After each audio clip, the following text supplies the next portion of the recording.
and welcome along to this week's edition of the Irish Golfer Podcast. Peter Finnan here and joined online studio by Ronan McNamara. How are you, Ronan? How are we? I think all good. And Mark McGowan. It's been a while. It's been a long time. Has been a while. You're like the lad we wheel in when we don't have much to talk about, or we've loads to talk about. But no, we'll have to make this a tree ball a little bit more because the abuse that I've got over the last 2 weeks, we can't go on holidays. Myself and Ronan out here doing this podcast, we go on holidays, and yeah, the abuse that we get. So we have to make this a tree ball going forward, so at least one of us can go on holidays. I know how all the footballers feel now these days, going to games and celebrities and fans coming up to them asking for autographs. Like, I can't go to a football game now and enjoy it without someone coming up to me and pestering me about the podcast. 2-0 down to Hungary at half time. I'm at the depths of my absolute despair. And some fella comes over, where's the podcast? Where's the podcast? Well, here's the podcast. Now leave me alone. And in fairness, lots has happened since the last time we've hit record. It's only a couple of weeks, but like things went a bit wild there for a while. Even Tommy Fleetwood won an event, and I've been getting a lot of abuse saying I owe that man an apology for the eulogy and all the stuff he did. I'm not doing it. I'm just not doing it. I think, like, fair play to him. He's won a lot of money, but he's won like a closed field 30-man event with place and everywhere, so it doesn't count. Even Liv have more playing. Exactly. You can take credit for it. Without the eulogy, Jesus couldn't rise again. 100%. No, yeah, so that's it. I suppose before we get going, this podcast is brought to you in association with Flowgas. Visit flowgas.ie for all your energy needs. The big three, lads. What are the big three? Quick test. See who listens every time we hit record on this. Scheffler, McIlroy, Schauffele. Oh my sweet Jesus. We're talking about gas, electricity and solar. It's Liverpool, Arsenal, Man City.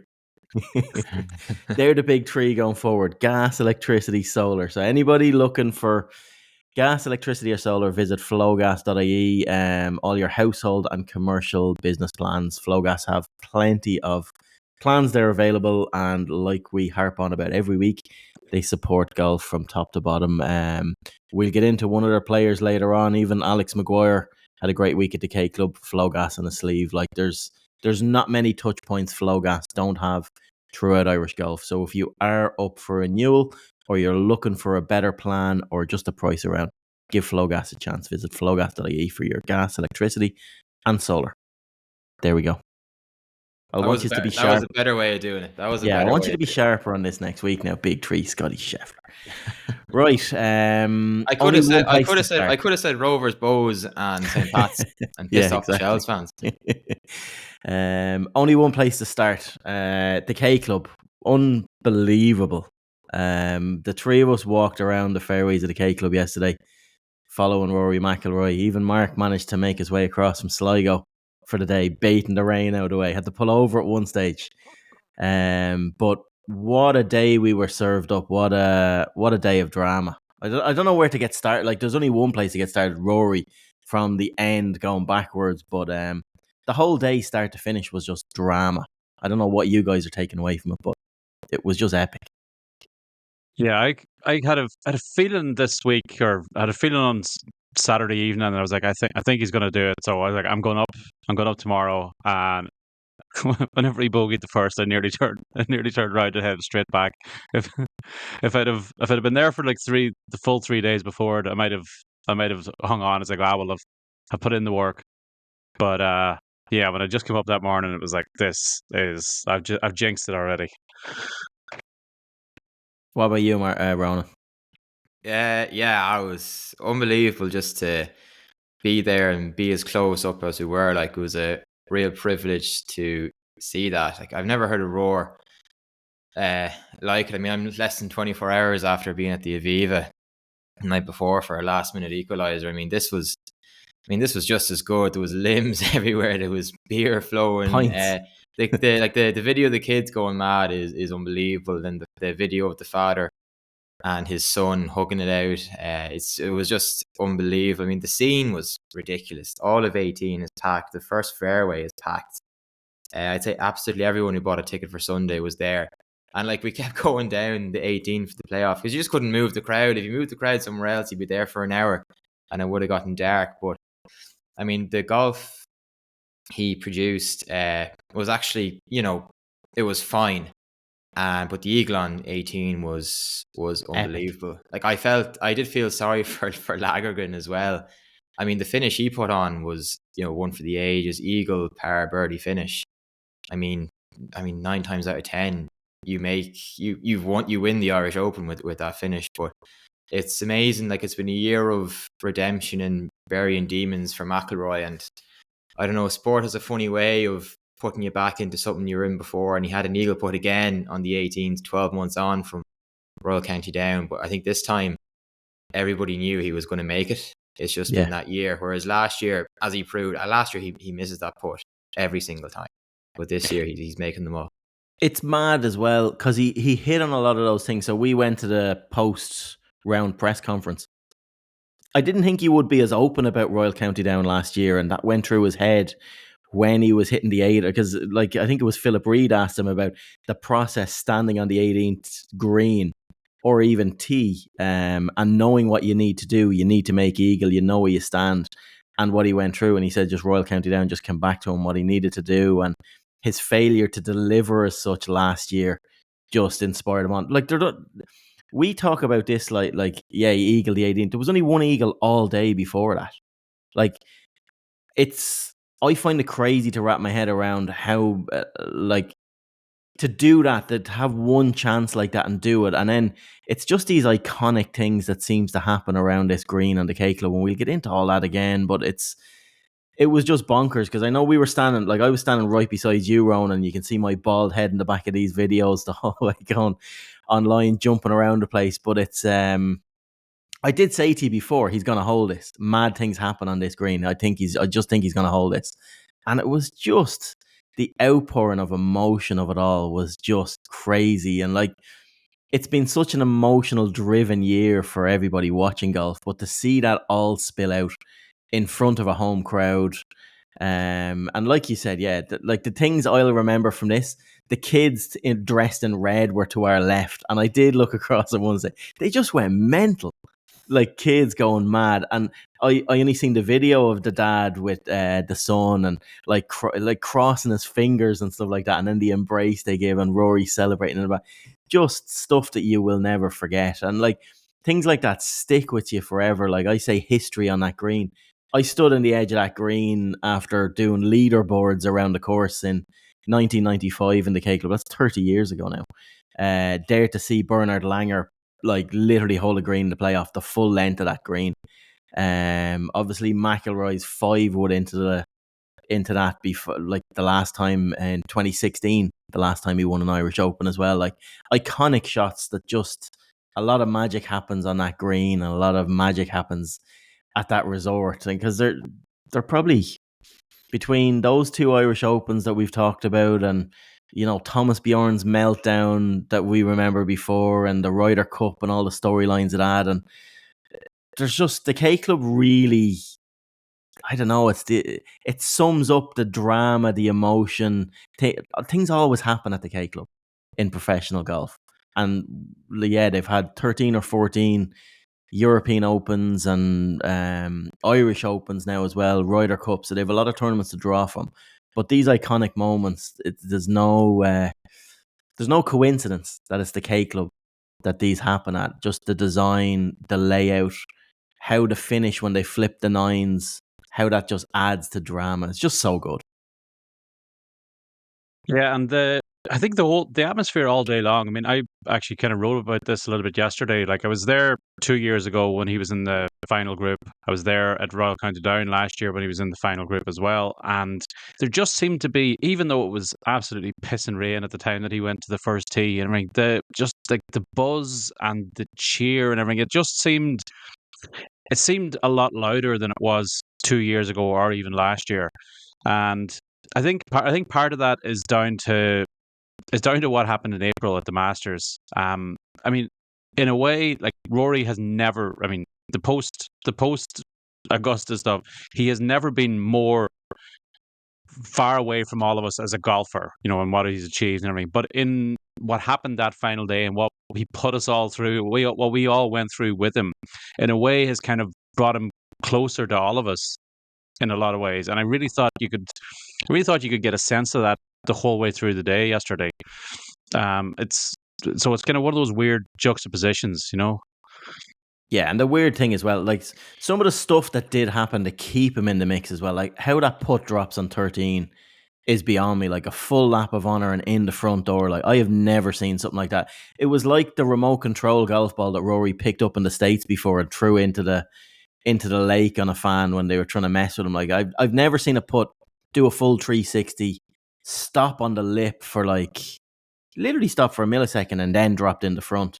And then staying dry on 15, like he hits a bad drive on 15. He hit a bad drive on 16 as well on the par 5, and just got a decent lie that he could just lay down on the par 5 as well. Did that sort of 2 days in a row. But yeah, he rode his luck, but the golf he played was magic when it needed to be. Like some of the birdies were just so good. His wedge control, in fairness to him, he drove the ball extremely well, like found a lot of fairways. And he holds some amount of footage of putts yesterday as well. I'm just glad he spared us the line of another unheralded Swedish Irish Open winner. We didn't need another Vincent Norman moment because I still think the Irish Open struggles. It struggles for relevancy, and I think McIlroy saved it 10 years ago, and 10 years on, he's still carrying it on his back. We're still in a situation without Rory. This is a nothing tournament. But you know, that's probably a debate for another day. But it was brilliant to be there. And yeah, he's definitely saved us from another home sort of a winner. Yeah, I know where you're leaning with those remarks, but I just think without Rory McIlroy, every DP World Tour event kind of obscures into nothing. If it depends what you're comparing it to. Wentworth, you know, Scottish Open. Yeah, but what the events that it's been the events that he before. does play. Yeah, but it used to be a Rolex event as well, and they took that away. And I don't know. Even like all we need at an Irish Open is the Irish players to turn up. Now, if Rory doesn't turn up, like you still see the crowds when he didn't show up in Mount Juliet a couple of years ago. There was still crowds, buzz, atmosphere around that because we had Shane, we had Seamus, a load of amateurs and stuff like that. I do get what you're saying that like Rory has single-handedly resurrected the Irish Open from a tough place. And he brought sponsors in with Dubai Duty Free back in the day. He got his own Rory Foundation when that was going, like, and really put this back in the map. And I just can't see him stay away from an Irish Open ever, even if he doesn't like a golf course. I don't see a day that Rory McIlroy now will miss an Irish Open because he's completed golf. He was, when he stayed away from Mount Juliet a couple of years ago, he was given a free pass because he turned up the first year for it, not necessarily fitting with a schedule where things were. And I think the bigger debate around the Irish Open is, do we stick with Parkland or do we go to Links? Or I know it's been talked about to death already that it's looking like it's going to Doonbeg next year. And that announcement is pretty imminent by all accounts. But I think that's a bigger debate. Do we go, and then where it fits in the calendar? You can't really throw a Links tournament in the week before Wentworth or the week after Wentworth, or it's always a scheduling calendar problem. But I think it's kind of player led now, as in player led. Shane and Rory have a big say as to when this tournament takes place because they understand, the DP World Tour understand, without those type of players in this field, yeah, it kind of feeds into what you're saying, but I wouldn't be as harsh. I don't think Wentworth being the following week means that you can't go to a links course. And the Irish players are all still going to come anyway. Yeah, like lots of the big names are going to come because they still want to play golf. They still want to play a competitive tournament the week before the flagship event. So, and it's, I mean, yeah, but the fundamentals might be slightly different in links golf and parkland golf, but at the same time, they often go from like golf course to golf course that vary completely differently and, you know, suit different skill sets. So yeah, it's a slightly bigger switch from links to parkland, but it's definitely not undoable. I don't know. What do you think, Ron? Yeah, well, it was links and then Wentworth last year. I just think whoever, I don't know, makes the decision dropped a massive clanger by not having it as a Ryder Cup counting event. Like Luke Donald could be making his picks today, and then we all head to Wentworth, and they head to Bethpage on a Monday for their little get together. Like you look through the list of Irish winners outside of Rory and Ram and all right, Rasmus Højgaard as well. It's pretty grim over the last 10, 15 years. I just think it was a massive own goal not to have it as a Ryder Cup counting event this week. You would have got Fleetwood in, you'd have got Rasmus Højgaard in. Probably Rose as well. Matt Wallace would have played. I think Harry Sergio. Hall would have definitely. Sergio would have still been there. Sergio would have still played. He missed the cut, I'd say, as well. I would have backed that. And then Harry Hall would have played. There would have been jeopardy around some of these lads. I just think, we were behind the Scottish Open. We're behind Wentworth. Like, where are we on the pecking order of the DP World Tour? Like, we're not a Rolex event anymore, even though I don't even know what being a Rolex event actually means at this stage. Well, we're behind we're behind a lot of other national opens as well, and Augusta National's eyes. I mean, they're extending invitations now to winners of the Australian Open, the South African Open, was it the Hong Kong or the Japanese Open, whatever. But and the Scottish Open, which the winner of that always got an invite anyway, so I didn't see why that needed to have its own separate category for it. But yeah, Irish Open sadly lacking there, sadly missing. I get what you mean there, but outside of the Scottish, all those Opens are weak. Like I thought the French Open might have got a shout there, or the Spanish Open. They're all weak. Like they're not going to get the McIlroys and so playing. I know McIlroy's playing in Australia, but in general he wouldn't.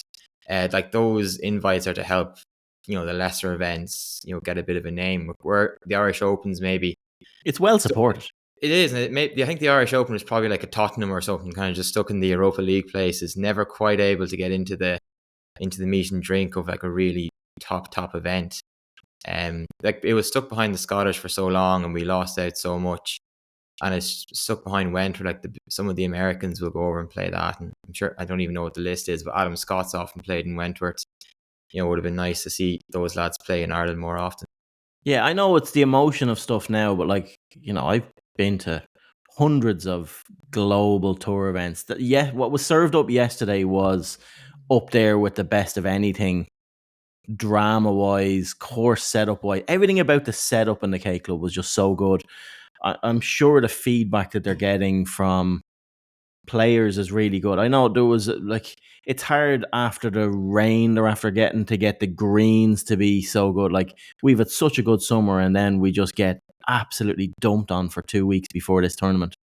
The work that they've done in the K Club really stood out, and this is where you need to, I suppose, recognize what Michael Federson has done as well. He really is making this resort like his legacy, and it's the constant investment in making this better. Like there was nothing wrong with the K Club 2 years ago when it hosted an Irish Open, but you come back here and all the fairways have been done, and that really stood yesterday. That money stood to them. Like the fairways did not hold any water in all the rain that we had. They were playing nice and firm. The greens were good. They weren't great. They were good. Just because you get that with Poa greens, that they spike up a little, they mark a little, and they suffer. And Rory made that comment throughout, But as a test, it was so good. But yeah, the K Club had become a bit dated, I suppose, and tired. Before Michael Federson as a venue, a venue, it's unbelievable. It's so good. All you need to do is just look at the scenes on the 18th and the size of the crowd. Like if you want to get a bumper crowd to an Irish Open, K Club every single year. Yeah. And that's where I think, talking about the owner like that and what he's done, his vision and it's working. It has worked. He has put his money where his mouth is, and he really has elevated this resort into something. Like the K Club was the big winner in this event. Like I know Rory's going away with another win and stuff like that, but the K Club, to have Rory as a two-time winner and of the Irish Open on this course, there's so many layers to, it takes years to pull this tournament together as well. Someone that's kind of working in the wings, that was in the shadows for years, Jamie Robson, who's the head greenkeeper in the K Club as well. What a job he has done to get his team to get that course in the condition that it was in, given the weather we've been dealt over the last couple of weeks. Like, Jamie's worked in the shadow of Jerry Byrne for years, really stepped up for this event. And then you have people inside. Like, I went during the playoff, just as after Rory hold, I went into the clubhouse to go to the toilet, and you have staff scampering around, not looking at golf. Like, people, like, I met Niall Malloy in there. He was checking where hairdryers working working on fuse boards and making sure things are running inside. And these are like people that are working behind the scenes that just keep an event like this on track and going, you know. So from Michael Maxwell and his golf team, from Michael Federson, the owner, from what they have done, you know, Paul Heary, the GM. There's so many people you can name check at the K Club that put so much work into this. And what makes me more happy about all of this, how it's all come together, is those people did that work 2 years ago when Vincent Norman won, and they didn't quite, they got a nice winner, but you didn't get them iconic things that people will remember forever. This win yesterday was just different. All that hard work pays off when you get someone like Rory doing what he does and stepping up and really just copper fast in that legacy. Like, it's so good. It's so good to see. And being from just down the road and seeing, like, having such an affinity from the K Club, walking inside the ropes and seeing the stewards and all the familiar faces and caddies during the pro-am, and how many people from the surrounding area get so well supported from Maynooth, Selbridge, Clane, Straffan, Leixlip. Like, you could go the whole way around Kildare and West Dublin, and the amount of employment the K Club is giving to locals and to people and supporting people growing in the game, and the amount of people that work in golf that came up through working at the K Club that I know. It's crazy, and this really adds to that, and just, it's the next layer of where the Irish Open is going. So yeah, like, and they're not just backing it with this event. Like, they've done Challenge Tour events over the last number of years, and to see players like Lagergan as well, like, you know, he won in the South Course last year, and then he's standing toe to toe with Rory McIlroy this year. It's phenomenal. It's great to see. Did you see Lagergren's eagle on 16, by the way? I know we were out following Rory, who was probably on the 14th at the time, but I only saw the video of it this morning. Jesus Christ, what a shot. Now, Unreal. He's definitely not aiming 4 feet right of the flag there, but even still, I mean, Jesus, what a shot. Yeah. He should get his own plaque for that. Yeah, exactly. Dig up Rory's and put it in dig up Rory's and put in Lagergan's. Rory's not enough. But yeah, it was. I know a few people that seen him inside. He was visibly upset after that when he walked in off the course. He was emotional. He was tearful and upset when he walked off that golf course. You have to feel sympathy for him. Yeah, well, 12 months ago or last year, he won the Irish Challenge on the South Course, like on the Hotel Planner Tour. Then he's won in Galgorm before as well, I think on the DP World Tour. And he was beaten by Conor Purcell again in Galgorm Castle last year in the Challenge Tour events. Like, so winning at the K Club last year, I think, was a real springboard for him, because he was a solid player on the European Tour and obviously lost his way a little bit. So like, I think the K Club is a special place for him because it kickstarted him back up the golfing ladder again. And it would have been pretty cool to have somebody who's won at both golf courses as well. Yeah. He was just impressive. I was so impressed with how to take Rory 3 holes in a playoff. Like, that's Rory's, I think it's Rory's 6th playoff win in a row. Like, all of his wins this year have come in playoffs, which is mad. Like, he wins the Players in the playoff, wins the Masters playoff, wins the Irish Open in the playoff. Yeah, it's a crazy season. But he went toe to toe for 3 holes on that. I like the 18th at the K Club, and like, I'm after waxing lyrical about the K Club there. I just wish they'd either changed the whole location. I know they'd planned on doing it after this hole. So after the 3rd time, they were going to change the whole location. Cut a new cup maybe in the front left or something like that. But par fives don't make for great spectacles in playoffs. Like drama wise, we were lucky we got it yesterday, but it's just such a pity that someone putting it in the water. It's normally whoever misses the fairway first on a course like that on a par five. And McIlroy did miss the fairway. Exactly. It was just Lager got very aggressive with that, just tweaked it a small bit, and then all hell broke loose. He said he was very unlucky. He said his shot got a horrendous bounce. He doesn't think he pulled it or maybe mishit it in the way that we think he did. We were standing. He thinks he landed on the green and it got a horrendous bounce. No, he didn't. I think it's a little bit of both. I think he did get an unlucky bounce, but he definitely pulled it as well. I mean, he's probably aiming there. He's probably aiming 15 feet right of the flag, thinking if he pushes it 15 feet, he's got a 30-foot eagle putt. If he pulls it 15 feet, he's stitched. Instead, he pulled it 20, 25 feet, and that was the difference. Now, he could have got a lucky bounce and stayed dry, but yeah, it just went the wrong way for him. But it was, I mean, hats off to the guy anyway. Even if he did pull it slightly, he went for it. It was a damn aggressive line anyway.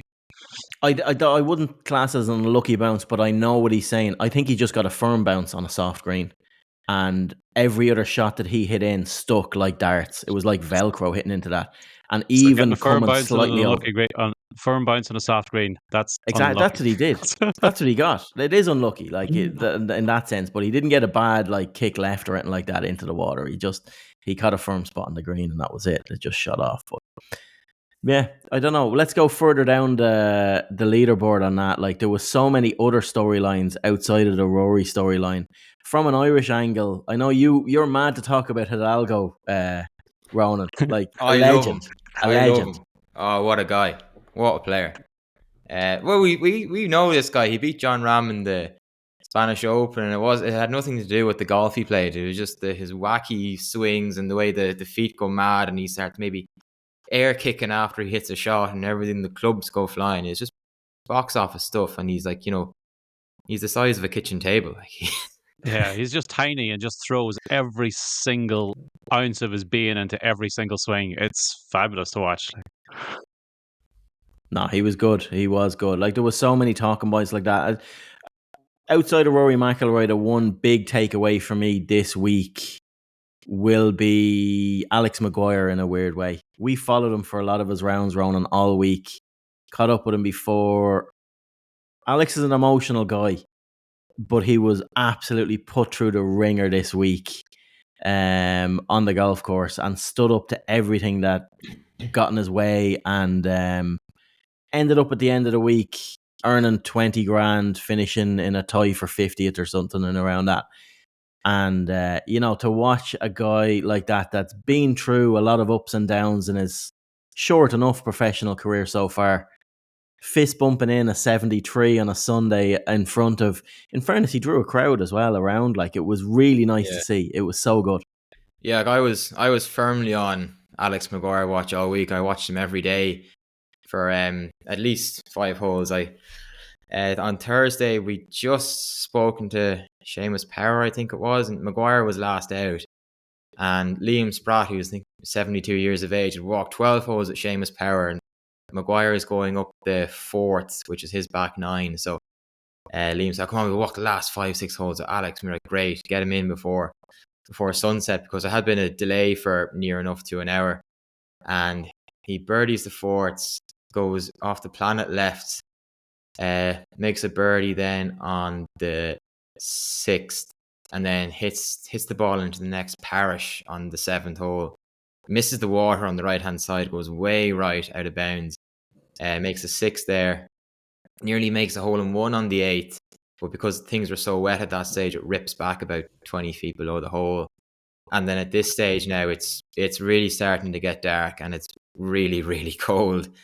The lads tee off on the 9th, their last hole. Alex is bang smack middle of the fairway. Hamish Brown, his playing partner, is left and in a lot of trouble. And then the heavens just open. You can't see a thing. I can't give it justice how dark it was. So the lads, much to Hamish Brown's delight, decide, I know, we'll pick up and come back again in the morning. So we followed this guy, and this is the one time, I've been out 4 times already that day. Didn't bring my umbrella this time around. and I got absolutely pissed on. I just ran across, got in underneath Alex's umbrella, and we walked up to the clubhouse together, trying to stay dry. But it was amazing. But what was so amazing about it as well, about 10 minutes later, the rain stopped, and it was the brightest it had been for 2 hours. Yeah. It was unbelievable. Then Friday was probably the most, I mean, I told everybody this, the most entertaining hour and a half on a golf course I think I've ever had. Like McIlroy's eagle yesterday can get to fuck. Like this was so much better. It's just mentally makes the birdie of a lifetime on 16. Like I can't even describe, like, the tee box is back left, Peter, so it wasn't where it was yesterday. Do you know the water on the right hand side of 16? Yeah. There's a tree there. He went behind that tree. Like that's how far right it was, off the left hand tee box. So you're talking 60, 70 yard miss with the driver. And he just hits this Hollywood shot over the trees back into the fairway. 9 iron to 3 feet, gets the putt. And then on 17, I think he hit an iron towards the hotel. This is going towards the hotel and lands in this long fescue shite that's not even in play. And we find 3 golf balls, but none of them are his.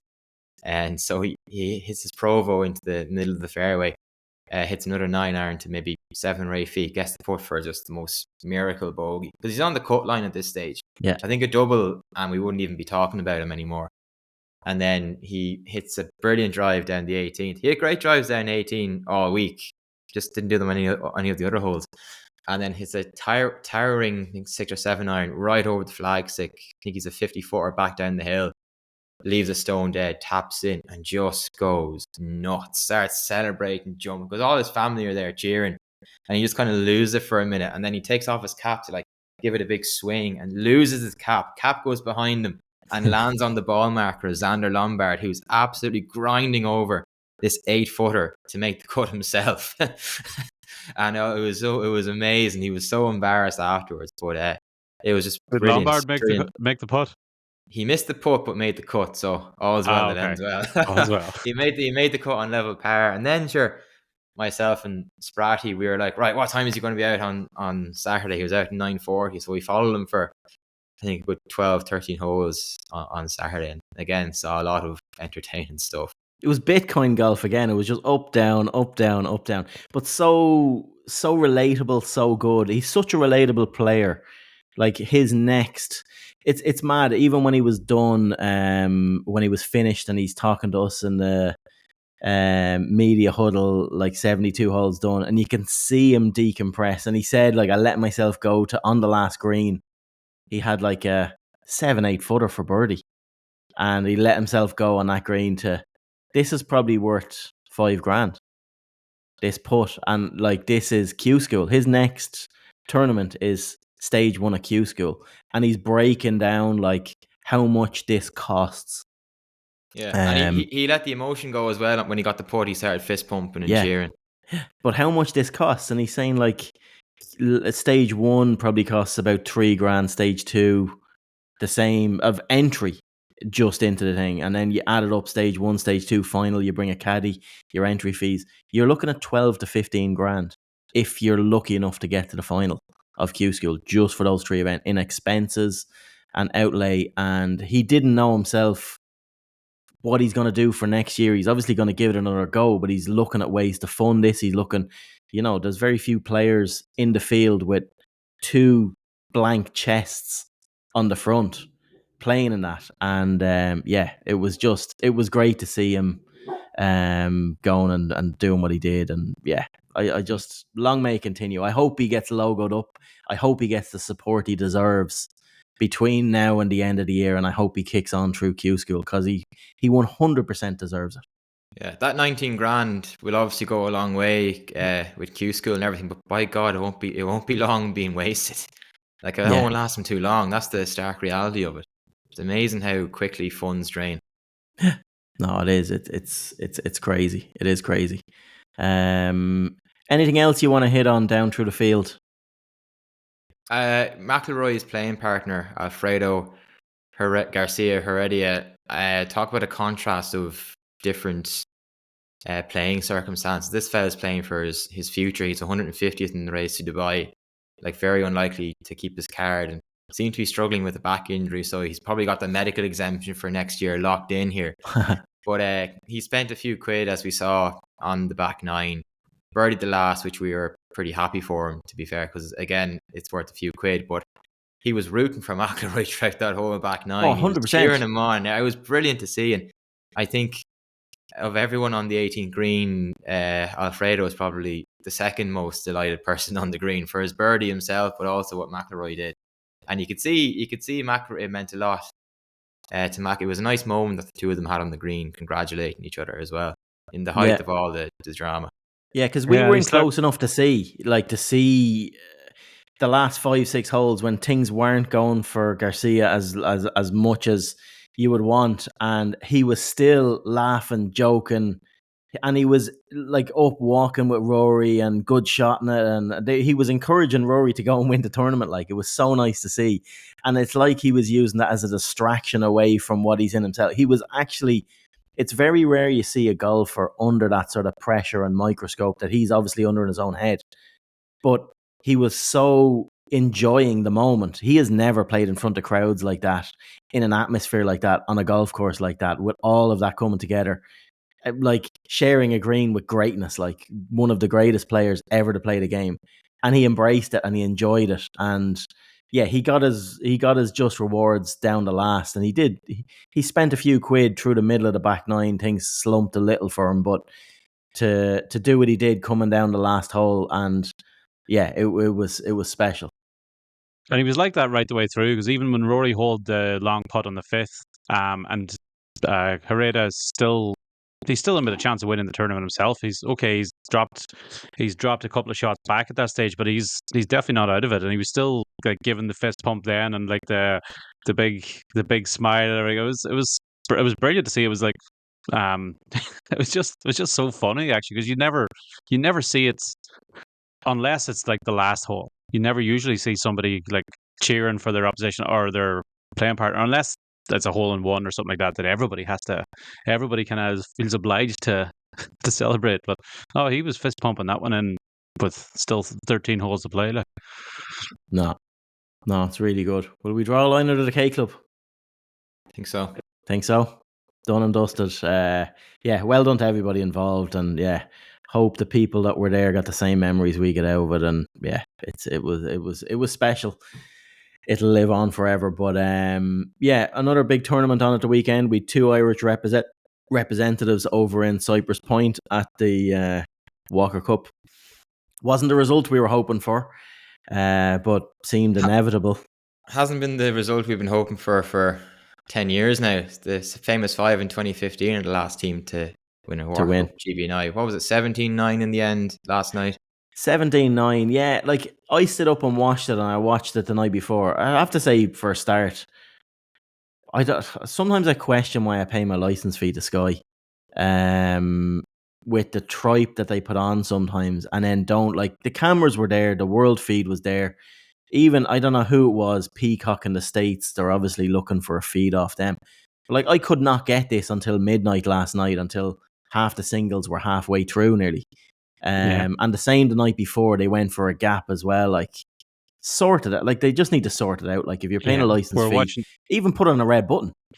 We're watching Ryder Cup memory shows, which are great whenever there's no live golf to watch, and definitely when there's no live golf from like a course that's regularly been ranked the number 1 golf course in the world. Like, yeah, show us that's it, just please. Yeah, that I was gonna save that for villains, but yeah, I can't wait to get it off my chest. Like, it just pissed me off. Like, between that and then, yeah, it's not everybody's cup of tea, but not showing live golf on Sky as well. Like, we're paying a license fee, just sort it out. God, you're speaking like a true Leeds fan with their anti Sky agenda here. Sky TV is fucking shit. That's what it's all about. Sing that every match. They're never going to have live on Sky, because as long as they got the DP World Tour and as long as they got the PGA Tour, because those events are always going up against one another. Why would they look to split their viewership? Red button. Yeah, listen, but you're looking inside, to split. You're splitting you. I don't know. No. We'll agree to disagree on that one. Before the next Ryder Cup, not this one on BetPage, leave it on the DP World Tour. It'll all be sorted out. It'll be grand. That's a different story. It's a different story. No, Walker Cup though. Singles, yeah, 17-9. It looks harsh on if you just look at that result and you haven't watched it. But for me, it seemed a lot closer than it was. Like, only an hour before Hagestad hold out for a point to retain the cup, like, the US team had narrow leads. I think it was in 7 of the 10 matches, only 1 up. And the other 2 matches that they were leading in, it was 2 up. But like, it was closer than the scoreline reflects. The facts of the matter, though, are the USA, again, as they do so routinely at this stage, of the 10 points available in the final session, they won 8.5 of them. This, like, it's a serious problem for GB and I.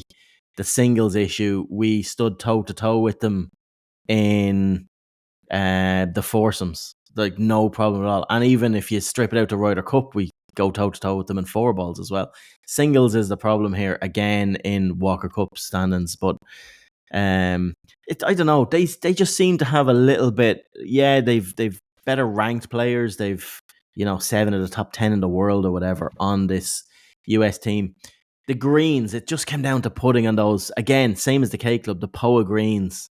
They're just so quirky in sort of that type of weather that they got there as well. And the US, I think their prep just came out in the end, as in they had probably an extra 5 or 6 rounds of golf prep before GB and I even arrived there at Cyprus Point, and that just stands to you when you get more reps on those greens and more familiar with that. But yeah, it was a lot closer, and I know Gavin and Stuart will come away extremely disappointed. But for Gavin to come away and bounce back to be the only GB and I man to claim a point in the singles is a massive statement for him in his stage of his career and what he has done this year, what he's achieved. I know it means nothing if your team loses, but there are small little personal things that you'll take away. And I think both Gavin and Stu will come back overall happy with how they performed. Like, I'm sure Stuart Grahan's just sick of the sight of Fang at this stage that he played. I think he played 3 matches in the 4 against him, got the better of him in everything bar the singles on the last day, and Fang just kicked into his own. But he really, like, he's the 2nd or 3rd best amateur in the world and had a point to prove, like Gavin did going out in the singles. Like, because for Gav to do what he did after being absolutely destroyed the day before by Stuart Hagestad was great to see.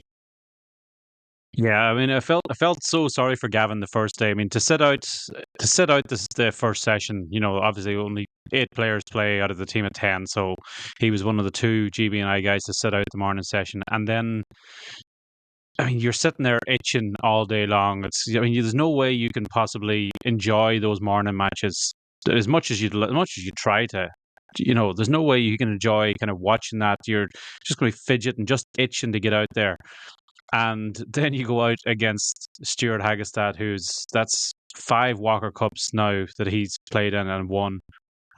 He's like by far the most experienced player on anybody. This is a guy that would have been like a very, very competent PGA Tour professional if he decided to turn pro. Instead, he's making absolutely way more than anybody, and probably in investment banking and whatever it is he's doing. It's something like that.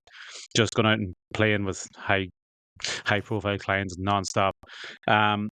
Like, he couldn't have been paired against a worse guy, and Hagestad goes out and birdies 5 of the first 6 holes, I think, or 4 of the first 6 that goes 5 up, and I mean, it's just the stuff of nightmares for Gavin. To then sit out the foursomes again the second day, but bounce back and become the only GB and I guy to actually win his singles match in the final session. I mean, it just shows incredible grit. It's extremely, extremely promising. It would have been so easy, and we've seen this in Ryder Cups and everything in the past when the tide is against your team. It's so easy for matches to flip the other way, and instead Gavin went. He was, I think he was 1 down with 5 to play, and won 3 of the final 5 holes to win 2 and 1. I mean, it's you can't really speak highly enough of that. Like, yeah, and they were looking at calling it like he was out there. He was one of the anchor matches, because of the fog that came in, like the marine layer or whatever they call it over there. The fog got really bad, and they were looking like this wasn't going to get finished. And then thankfully it lifted a bit and did it. But yeah, you have to. The two lads will come home obviously disappointed, but the experience they have, knowing that there's another Walker Cup just 12 months away, and it's on home soil as well. It's in Lahinch here. Like, it's such a carrot. Like, we have to.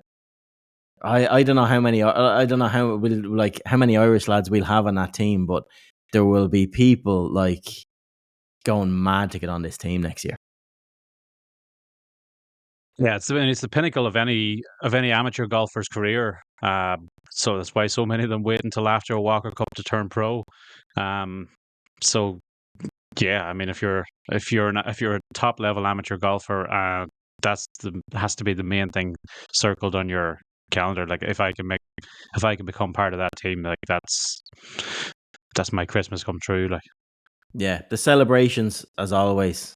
A bit OTT, the old USA made me hate them a little bit more before the Ryder Cup, but so be it, I suppose. But the bigger question, like, nothing's going to change in the immediate. Like, that's now, we've 100 years of Walker Cups, 40-9 to the US. So we've had 50 Walker Cups. One of them was a tie, and even at that, the Americans retained the trophy, like, for that. So, like, it's a bit lopsided still, isn't it? It is a bit lopsided. Do we need to follow the Ryder Cup model and just go Europe, or will the RNA ever do that? I think they probably do. But then, I don't know. We have a GB&I versus Europe competition anyway, like, and I just don't know how that would harm it or whatever. But like, GB&I mean, going over to America, you might as well just not bother. We're not strong enough. That's the thing. We're not strong enough to get 10 players to compete with the 10 that they can serve up from a population of whatever, 500 million people, compared to the pool that we have to pick from. And that, go for it, Mark. And consistently, I mean, they changed the format a couple of years ago to. It used to be 8 singles matches in the final day, and now it's 10, so that all 10 players play. But I mean, that means that there are 18 points up for grabs in singles play, and there's only 8 points up for grabs in the paired formats. I mean, so that naturally skews the, if you are the better team, and look, there is no doubt the US are always the better team. So many singles matches make it like, it takes away some of the variables with it. I think I'd like to see them maybe switch it and go. Why not have like a foursome session and a 4-ball session? Put like, I have 5 matches in each of those the first day, rather than going to singles. I don't think it's a format problem. I think it's player, it's quality of player, the depth of field that they have. But I mean, that's true. But that's also been true of the Ryder Cup. Many, in God knows how many different editions, where Europe have been by far the weaker team on paper, but the paired formats and everything, and like, even in most of those years where Europe were the weaker team, they did their damage in foursomes and 4-balls, and sort of like, just kind of held their own, or just did enough in singles. Like, so many times America have won the single session in Ryder Cups, but Europe have won the Ryder Cup. By adding in those extra variables, it just makes it a little bit less of a foregone conclusion. And I mean, that it is becoming a foregone conclusion. I mean, yes, Europe or GB&I win the odd time, and once they managed to win 3 in a row. But 5, that's currently 5 in a row, as you mentioned, 40-9 overall. Something has to change, and it's either bringing in Europe or it's making format tweaks. Yeah. Could just go foursomes 4-ball on day 1, then have 10 singles on the second day. Yeah. See how you get on. Could do something like that, yeah. Don't have 2 rounds of singles, yeah. There's something definitely needs to change. See, can you get within 5 points of them? Right, roundup. There was some other things going on. Obviously the Ryder Cup teams were announced. I don't know. Do you agree with where we've gone with it, or? We've said so many times you could just pretty much pick the same team, and they basically have. I mean, they're bringing all the same looking players anyway.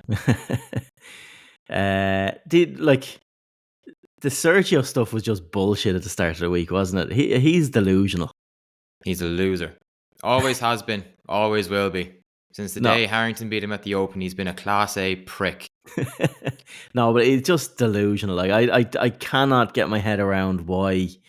I don't think he was ever going to play the Irish Open. Like, by the look of it, he's just using it as a stick just to beat the tour with, like, and just coming out with stupid things and all that, and putting Luke Donald and McIlroy and anyone that was asked the question, like, what if you're on the outside and you're looking to get back in, and he deserves to be a Ryder Cup captain in future. Like, he's been an unbelievable servant to Team Europe, but like, you've pissed enough people off over the last 4 years. Why do you need to do stuff like this? And I get a guy believing in his own ability and backing himself to the hilt, and just, like, you know, coming and saying it's match play, it's man against man. I have the greatest match play record in the history of this competition, and I deserve a pick. But yeah, he's delusional. Up against what? Like, there's so many other players that would have been in against him, and at least someone like, you know, your Matt Wallace has come out and, you know, knows why they weren't picked. Even Marco Penge came out this week, and like, he was very close, and he made a really common sense view on it and said, if it was a home Ryder Cup, I might have got picked. But going away, you need experience, and the team they're going away with are stacked full of people with majors, sniffing around majors, know how to win big tournaments and stuff like that. And yeah, maybe going away for me, you know, it's there are players better equipped to do that, and he was big enough to admit that. I don't know. Yeah, There's a but on the Sergio, I mean, something off Sergio. he talked a big game about, you know, about really wanting to make this team. He's played one normal DP World Tour event this year. That was the International Open in Germany. Yeah. Apart from that, he played the Masters. He played I can't remember if it was the US Open or the Open Championship, but either way, the last WGR counting event he played on outside of those ones was the Open. He missed a 3-footer to get into the Open. Good. That's Do you remember right. that? That's right. He played the US PGA, the Masters. He did play in the Open this year. Well, then he missed a 3-footer to get into the US Open. Finished tied for 34th. He did, actually, because I followed him for a hole or two with my brother. He did. He played, his last other event was the International Series Macau in 2024. I mean, if you're serious about making the team, why didn't he go and play like some of the early season events in Dubai? Why didn't he, like, Liv didn't properly kick off until probably late February. There was a ton of events he could have played for that. I mean, that would have at least, you know, it would have been a good faith gesture and everything. Like, realistically, did Sergio himself even actually think that he was likely to get a pick? If he did, he is the only person in the world. His wife didn't think it. His mother didn't think it. Nobody thought it, apart from Sergio himself. Then, yeah, no, it's crazy. But on the teams that we have picked and that they have picked, yeah, I'm still a bit shocked that Keegan Bradley didn't pick himself. But I'm really disappointed, because as journalists we root for the story, you know, and I mean that was going to be one of the greatest stories of all time if he either, regardless of what happened in the Ryder Cup, him picking himself and playing, and whether he played brilliant, whether he played shite, like whatever happened, it was going to be a brilliant story for us. So really disappointed from that point of view, but I mean, it's definitely the right call. And the let's say the extra goodwill that he has bought, the respect that he has garnered, I would say, from the likes of Sam Burns, Ben Griffin, those guys that were kind of, you know, the dodgy ones. If they'll go to war from now, like they absolutely will. Yeah. No, it'll be good. It's all set up. It's going to be an unbelievable. I can't believe it's only like it's 3 weeks away at this stage.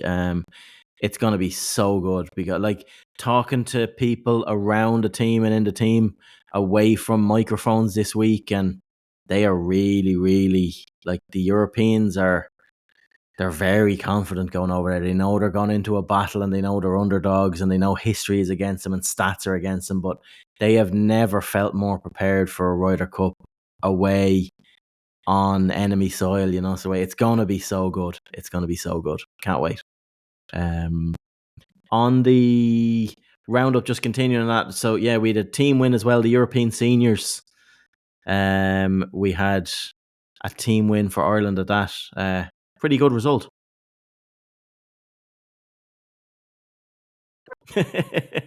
All right, lads. Jesus, will you give the seniors? I hope Joe and Eddie and the lads aren't listening to this. Yeah, Jody. I was waiting for started- one to kick in there. I thought Mark was going to kick, and he raised his eyebrows like he was about to lean in and say something. Yeah, well done. I'll say well done to the lads who winning the European This is Seniors. the problem with having an online podcast. Yeah, I know it was a great achievement. I mean, even like in this stroke play qualifying, I mean, Joe Lyons topped the table in that. I mean, it was fantastic stuff all week for them, and absolutely delighted for them. No, it was good. It was good. There wasn't much else outside that going on this week. Like, we had a few things. I know a few of the women were playing on the LET. Lauren Walsh made a cut. Missed cuts for Sarah Byrne, Annabelle Wilson. But outside that, nothing much else to write home about. But we'll be back into the thick of stuff next week. But I suppose let's draw a line under it and go straight into heroes and villains for this week. Well, before we get to heroes and villains. Oh, here we go. Wentworth this week. So, obviously, 2 years ago, Luke Donald made a big thing of like the 12 players were all paired together, like 4 groups of 3 to play together at Wentworth. This year, Sepp Straka is not playing at Wentworth, which means we've only got 11 of them. So, assuming Donald wants to follow the same sort of script, who's going to be the 12th man? Who's going to step into that role? He'll step in himself, I'd say. Well, I've got a couple of suggestions here. Go on. Donald himself is obviously that's a fairly easy one. He could easily pick Francesco Molinari, or he should take the piss Alex out of Sergio. Noren. Actually, is Sergio teeing it up? I don't think Sergio's playing, but I was going to say he could do the sociopathic thing and maybe stick in Matt Wallace. This is what you could have won award. He could put in possibly the only person that wants to see a European victory more than any European. That's Patrick Reed. He's not. Yeah. Once he's not on Team USA, I mean, he's firmly going to be in European camp. Or I like this one. Just put in Nikolai Højgaard and call him Rasmus. Don't tell anybody who's who. Get them to both dress the same and go out and play together. Yeah. And then, whoever plays the best is going. Oh, well, sure, none of the Europeans will even know. They'll just think they're playing with Rasmus, just because he's Rasmus on the team sheet. It'll be good. Regardless of which of them plays better, tell the Yanks that it was Rasmus. Just to get the fear levels up a wee bit higher. Right, heroes and villains. I feel like Ronan's you've been brewing for the last half an hour. You're going in and out of mute there now, waiting for heroes and villains.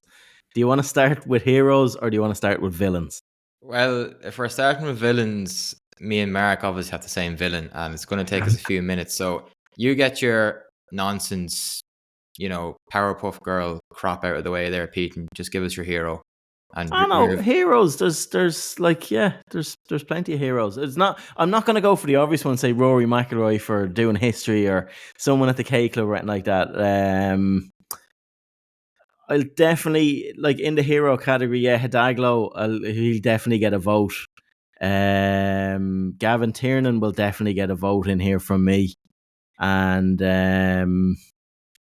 probably the man Rory beat in the playoff as well.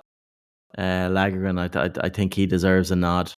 And as an outside nod, I'd give the kids that were cheering Lagergren's ball going into the water, I'd give them hero status as well. There's nothing wrong with getting lost in the emotion of something. They should be villains, because they're probably more likely to become villains in the future after that disgrace. Oh, Jesus. No, it was all kids. I seen some stuff kicking off online saying, "Oh, this is terrible," the big cheers. Like, you've probably got 3,000 or 4,000 kids under the age of 12 around that 18th green, and every single one of them just roared like Adam Ida scored that equaliser the night before at the thing, and I can perfectly understand that. So yeah, they go into hero status. They're my only nods for heroes. We'll have a vote on who it is. Villains. I don't know. Do you want to do your heroes then? What are you adding to the mix? I'll add in some heroes. So Niall Shields Donegan playing in the Walker Cup, representing Scotland.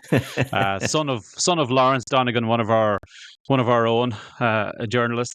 But he's like, even though he's born in Scotland, he's grown up just north of San Francisco, and like an absolute ton of people from his local golf club all went down to Cyprus Point and went round supporting him. Completely unpatriotic. All these American accents, cheering for the GB and I man. It's like, I gotta appreciate that. Give your support to the club, man. Fuck the country. Club before country. That's what it's all about. Anyone else to add to heroes, Ronan? The kid who was doing the scoring, bringing around the player scoreboard all day with McIlroy, he stayed in the exact same spot off the back of the 18 green for all 3 holes of that playoff, and he took away Garcia's score but kept up McIlroy's. That man was just desperate for his golf ball at the end, and I hope he got it.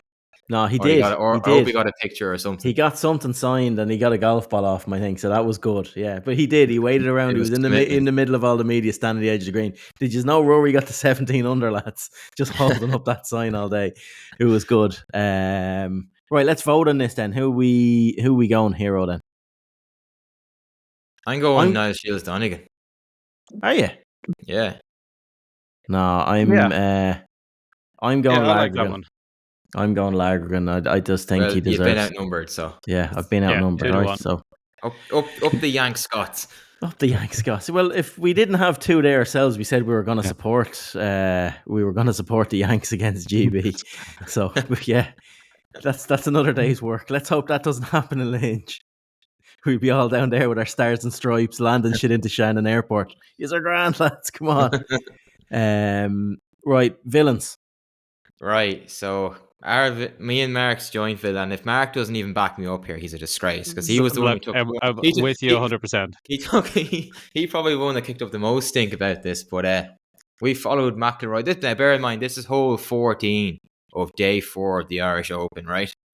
And we followed McIlroy. Mark's followed him since hole 1. I'll come out for the back 9, and we're going inside the ropes to cut across to get near to the 14th green, because you can't access it from the right hand side on that par 3.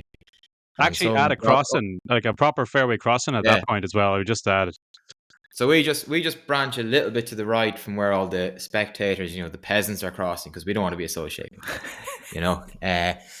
and so some Jobsworth's marshal, or head of the marshals, an Englishman anyway, no surprise, goes, oh yeah, sorry, I'm going to have to ask you to go outside the ropes, because the lanyard and the white media armband that we're wearing apparently aren't valid accreditation for access inside the ropes.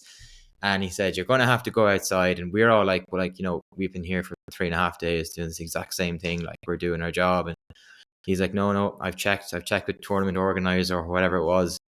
You're not allowed inside the ropes with these. If you're caught inside the ropes again, I'm going to ask the guard with this group to escort you off the golf course, off the premises. Like, bloody hell! Like, all right. But needless to say, for about 20 minutes, me and Mark stayed outside the ropes and got a really, really bad taste of how the other half lives. Like, bloody hell! Talk about having a bit of class. Thank God we're upper class and don't have to associate with these outside the ropes peasants. But anyway, we saw you then, and we were like, right. If we're going to go down swinging here, we're bringing Pete down with us. I'm in the middle of the 16 tee box. We're all going to jail, and Pete's coming to jail with us. And so then we end up then getting a bit more heat from a marshal who you then befriended. And, probably going to have a bromance now. I won't have a bad word said against them marshals. So that was it. But Mark took, a serious gripe. Mark had a conversation with your man anyway as well. But this guy definitely is the villain. Well, it was your man's approach when I was hunkered down, and he just, because I actually got a text off Colin Moriarty, who was standing outside the ropes behind us when your man says, "Are you working?" I was like, "Are you working?" And he didn't know what way to react to me. I said, "Of course we're working. We're where." We're here. We're not just here watching the golf. Like, all right, because there's a load of chancers and bloggers in here and the other side of the ropes. And I was like, all right, okay. We ended up being best friends after that anyway. But that's not quite what he said. You said, "Are you working?" And he said, "My job is to make sure you're working." And you did not like that. I went mental. Fucking poor Mark had a colour piece to write. I know, it was good. But yeah, no, there was. Listen, with so many crowds around and so many people just trying to get here, there, and everywhere, yeah, it's always going to happen. But yeah, so you can't just give that as... Is that your only villain nomination? It's the only villain nomination you need. Fuck. I'm Sky Sports in it on my villain nomination because you can Sky Sports any other day of the week. Yeah, no, well, that's it. I actually forgot to mention someone as a hero. Just when I mentioned the PGA in Ireland, I have to give a shout out. A nomination for hero. I have to go Jimmy Bulger from a Carlow man from Kilkenny, as he keeps saying to me. I went down to Limerick Golf Club 2 weeks ago. We haven't been on the pod since. And he won that Pro-Am down there out of nowhere. I think he shot 7 under on the day. Serious game of golf from out of nowhere. 56-year-old man playing a young man's game, as he says. Just came out of nowhere. Would be happy to go out and shoot 90 for the rest of the year. I asked him where to come from. He's like, I don't know. I've been playing absolute shite all year. I come out and this thing clicks and it's done. And I couldn't be happier for the man because he forges his way up and down the country to every Pro-Am going. He's a stalwart on the PGA circuit in Ireland and always plays with a smile on his face. So to see him getting one over the line on a tough golf course and a challenging golf course like it was, it's the first time in donkey's years, he said, that he's had an error-free card. I think it was 7 birdies, no bogeys. And yeah, seriously good golf. So he's actually going to get my Hero of the Week nod. You're still outvoted by the Scott Yank. Still outvoted by the Scott Yank, yeah. The skank. It's a good call, but I believe in protocol and yeah, I'm veering it's off already been assigned. So we're giving the marshals, the head marshal, not all the marshals, the head marshal that was going with the Rory group is getting. Yeah, well, I do know his name because I made sure I checked it out. But in the interest of fairness, we'll not let's leave him out. Put him out. He was from Bristol. I love how though we did walk by him about 3 or 4 more times, and he knew we were there, and he just didn't do anything because he was beaten. He was defeated. By that stage, you had emailed the media. The tournament media organizers and got confirmation that we were in fact allowed inside. So the news had obviously been relayed to him, and he was like, okay, I'm just gonna eat crow here and walk past him silently. Right, I don't like how Billy Big Bollocks the end of this has got with the 2 lads fighting over who's common and who's not, who can go inside the ropes, who can't, and lanyards, and this has gone all very Golf Ireland-y on me here now with lanyards and and armbands and stuff. So I think we'll draw a line under it there now before you start naming people and getting us in trouble. But cheers for everyone that's tuning in if they have lasted this long. Cheers to Flowgas for sponsoring the pod. Visit flowgas.ie. Thanks to Mark and Ronan. We will make this more of a consistent 3-ball where we can going forward. And we've no holidays planned for the next couple of weeks. I know you're away to Portugal tonight, Ronan, for a Challenge Tour event. Yeah, I still haven't packed by the time this goes out at about 3 o'clock. Still haven't packed. So he's flying out late tonight. So we're on the grind this week, Mark. New magazine out. We have events coming up over the next couple of weeks as well. So visit irishgolfer.ie to check all that out. So cheers for tuning in, and we'll chat to you again next week. Bye.